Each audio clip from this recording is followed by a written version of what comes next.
சிவபுரின்னு ஒரு ராஜ்யம் இருந்துச்சு. அந்த ராஜ்யத்தின் அரச நூலகத்திலிருந்து ஒரு பொருள் காணாம போகுது. அது சட்ட பத்திரமும் இல்ல. சொத்து பதிவு பண்ண விவரமும் இல்ல. அது என்னன்னா அரசனோட ஆசை பத்திரம். அது ஒரு மனிதனின் எதை இழக்க தயாரா இருக்கான்னு என்பதை எழுதுற பத்திரம். அந்த பத்திரத்தை எடுத்துட்டு போனவங்க அதை 4 இடத்துல மறைச்சு வைக்கிறாங்க. சிறிது காலத்துக்கு பிறகு அந்த பத்திரம் 4 பேர் கையில கிடைக்குது. அவங்க அந்த பத்திரத்தை வச்சு எந்த ஆசையை நிறைவேற்றினாங்க, அதுக்கு எதை இழந்தாங்கன்னு சொல்ற கதை தான் இது. இந்த கதையை தெரிஞ்சுக்க ஃபுல் ஸ்டோரியை பாருங்க. Welcome to magical mirror talks. அந்த நாட்டில் கண்ணன் ஒரு விவசாயி இருந்தான். அவன் நிலத்தை உழும்போது அவனுக்கு ஒரு மண் குடுவை கிடைக்குது. அதுக்குள்ள ஒரு பழைய ஓலை இருக்கு, ரத்தம் படிச்ச கரை இருக்கு, அரச முத்திரையும் இருக்கு. அந்த ஓலை அவன் படிக்கிறான். அதில் என்னென்ன எழுதியிருக்குன்னா, என் உழைப்புக்கு ஒரு நாள் நிம்மதி கிடைக்கணும்னு சொல்லி. அது என்னன்னா அவன் மனசில் நினச்சான். ஆன்னு பார்த்தா அந்த ஓலையில் அது தெரியுது. அது அவன் கையெழுத்தும் கிடையாது. ஆனால் அவன் கை விரலில் ரத்தம் வருது. அந்த நாள்லேருந்து அவனுக்கு விளைச்சல் அதிகமாச்சு. ஆனால் அவனோட தூக்கம் போயிருச்சு. அவன் என்ன நினைக்கிறான்னா, நான் விளைச்சல் அதிகமாக வந்துச்சு, எதுக்கு என்னோட நிம்மதி இல்லாமல் இருக்குன்னு சொல்லிட்டு. அப்போ அந்த ஓலையில் இருக்கு, நீ அதிகமாக விளைச்சல் வரணும்னு கேட்ட, ஆனால் அதுக்கு உன்கிட்டேருந்து உன்னை இழக்கணும். அதுதான் உன்னோட நிம்மதியை நான் எடுத்துக்கிட்டேன். பத்திரம் 4 இடத்துல மறைச்சி வச்சாங்கன்னு சொன்னோம்ல. பத்திரம் ஒரு விவசாயிக்கு கிடச்சி. 2வது பத்திரம் அந்த நாட்டில் பெரிய நகைக்கடை வச்சுருக்க உரிமையாளருக்கு கிடைக்கிது. ஒரு நாள் அவனோட நகை வச்சிருக்க இடத்துல ஒரு சின்ன பெட்டி இருக்குது. அந்த பெட்டியை திறக்கும்போது பார்த்தா அதில் ஒரு ஓலை இருக்குது. அந்த ஓலையில் பார்த்தா அவனோட பேர் தான் எழுதியிருக்கு. அவன் என்ன நினைக்கிறான்னா மனசுக்குள்ள, என் செல்வம் எப்போதும் குறையக்கூடாதுன்னு. அந்த எழுத்தை அப்படியே அந்த பத்திரத்தில் எழுது. அது அவனோட கையெழுத்தும் கிடையாது. அவன் சிரிச்சான். அந்த நிமிஷத்துலேருந்து அவன்கிட்ட எல்லாமே, அந்த நகைகள் எல்லாமே அதிகமாகச்சு. ஆனால் என்னன்னா அந்த நாள்லேருந்து அவன் வீட்டில் ஒரு மரணம் ஏற்பட்டுச்சு. அவன் அழுதான். நான் இதுக்கு தான் ஆசைப்பட்டேனா?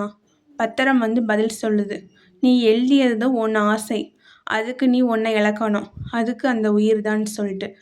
3வது பத்திரம் அந்த நாட்டோட இளவரசிக்கு கிடைக்கிது. அவன் அந்த ஆசை பத்திரத்தை எங்கேருந்து எடுக்கிறான்னா அரண்மனை நூலகத்துலேருந்து எடுக்கிறான். அவன் என்ன ஆசைப்படுறான்னா, எனக்கு பொய்யில்லாத ராஜ்யம் வேணும்னு மனசில் நினைக்கிறான். அது அந்த ஓலையில் அப்படியே எழுதுது. அது அவளோட கையெழுத்தும் இல்லை. ஆனால் அவள் கண்ணில் இருந்து ஒரு கண்ணீர் துளி அந்த பத்திரத்தில் விழுறது. அந்த பத்திரம் அப்படியே ஒளிருது. அந்த நாள்ல இருந்து அமைச்சர்கள், அவளோட அப்பா எல்லாருமே அமைதியாக இருக்காங்க. ஏன்னா அவங்க எல்லாருமே பொய் சொல்கிறாங்க. அவளுக்கு அப்போ தான் அது புரியுது. மக்கள் எல்லாமே கேள்வி கேட்க ஆரம்பிக்கிறாங்க.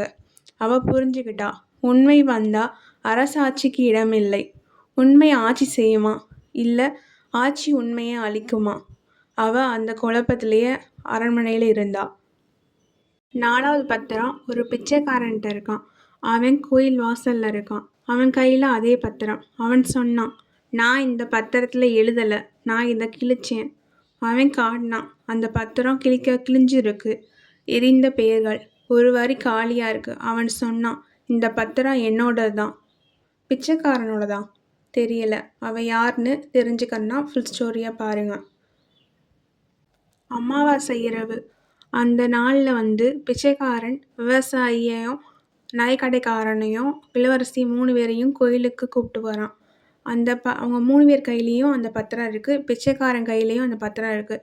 பிச்சைக்காரன் அவங்க 3 பேர்கிட்ட அந்த பத்திரத்தையும் வாங்கி மடிச்சுட்டு அவன் சொல்கிறான், இது ஆசை பத்திரம், அரசனுடையது அல்ல, மனிதனுடையது. அவன் அந்த தீயில போகிறான் அந்த பத்திரத்தை. பத்திரம் எரியும் போது ஒவ்வொருவரும் ஒரு விஷயத்தை இழந்தார்கள்.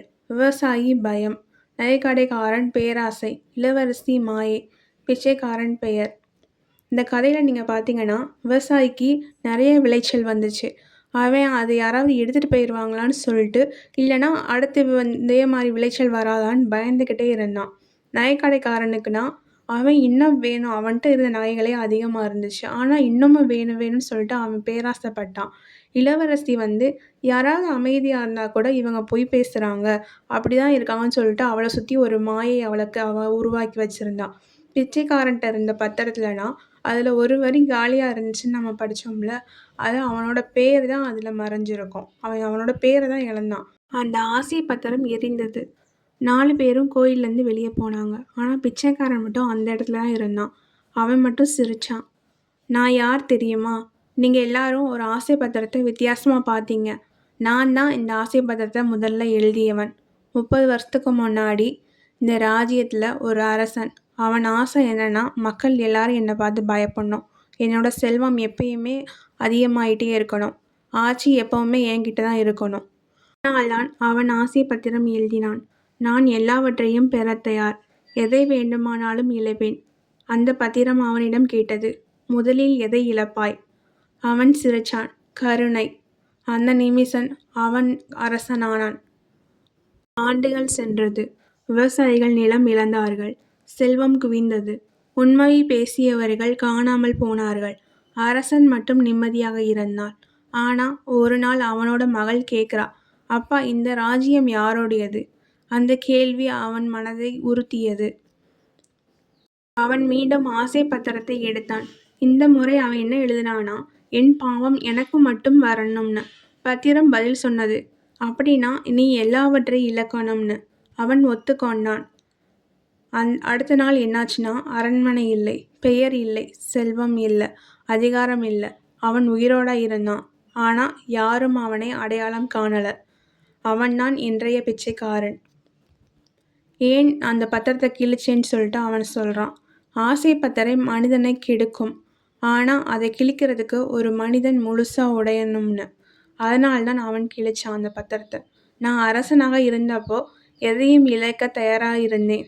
ஆனால் மனிதனாக இருக்க எல்லாத்தையும் இழக்க வேண்டியிருக்கு. இந்த மாதிரி ஒரு ஆசை பத்திரம் உங்கள்கிட்ட கிடைச்சா நீங்கள் என்ன ஆசையை நிறைவேற்றுவீங்க? உங்கள்கிட்ட இருக்க எதை இழக்க நீங்கள் தயாராக இருப்பீங்கன்னு சொல்லிட்டு கமெண்ட் பண்ணுங்கள். இந்த மாதிரி இன்ட்ரெஸ்டிங்கான ஸ்டோரி தெரிஞ்சுக்க எங்கள் சேனலை லைக் பண்ணுங்கள், ஷேர் பண்ணுங்கள், சப்ஸ்கிரைப் பண்ணுங்கள்.